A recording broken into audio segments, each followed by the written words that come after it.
So we've lost our compass when it comes to our government being proactive in getting those investments. You mentioned the commerce. I think Apple came out a year or two ago and said we're going to make the new iMac only in America, and then they found out that they couldn't because that specialized workforce they couldn't find in Texas or wherever they were. I mean, we really are dependent on China to make these devices to a certain extent. So that will always be there, correct?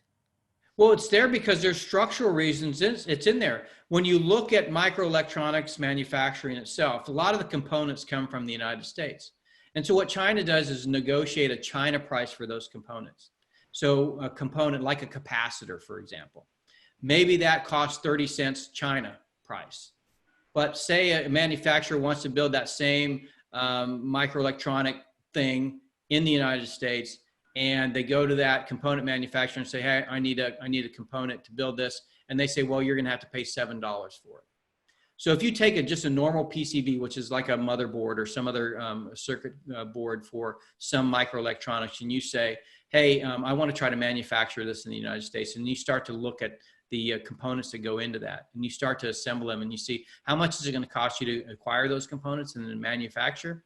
What you find is, in order for you to be competitive with China, you actually have to go to China to buy components that were manufactured in the United States, because every manufacturer in China gets the same price. It's like they have a Walmart price for the components in microelectronics. And so say that board costs $200 or $300 to manufacture in the United States, any manufacturer of microelectronics in China can make that board for $7.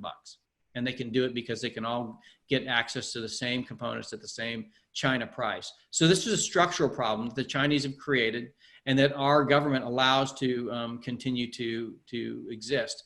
The Department of Defense, the Defense Production Act, Title III, gives it the authority to break up monopoly-based systems like this for the purpose of ensuring that microelectronics can be manufactured in the United States in sufficient quantities to provide for the defense of the country. These are the types of authorities, and these are the types of things that the federal government needs to do. But what we have is people in the federal government today that come from kind of the post-Cold War economy that is about globalization and the internet, and it's about driving the lowest price on the basis of offshoring manufacturing to places where you have the ability to do exactly what I just said, and add in low-priced labor because you don't have the same labor standards, and the fact that you don't pay as much for environmental protections because you also don't have environmental protections. When you put all those together, yes, we could never have that come back to the United States unless the federal government basically began to impose the kinds of controls that would allow businesses here.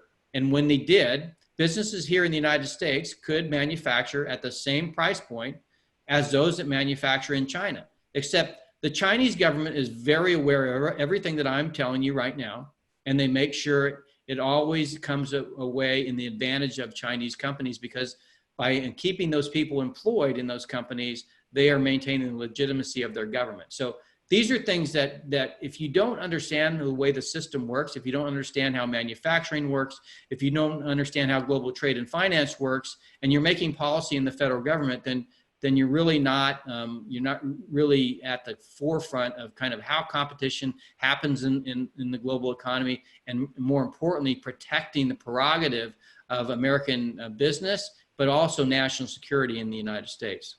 And how has Trump's new policies panned out, in your opinion? He's like, I was the only one to be tough on China with trade. How do you rate those? And do we still have more work to do? Well, I'll give you an example. One of the challenges we have, I'll talk about one manufacturer that makes aquariums, saltwater aquariums. They have to pay a tariff on the subcomponents for the aquariums, but then they're competing with completely made aquariums from China that don't have a tariff on the finished good, right? So they're paying tariffs on the subcomponents, which increases their cost of goods sold, and they're competing directly from the same country because there's not a tariff on the finished product.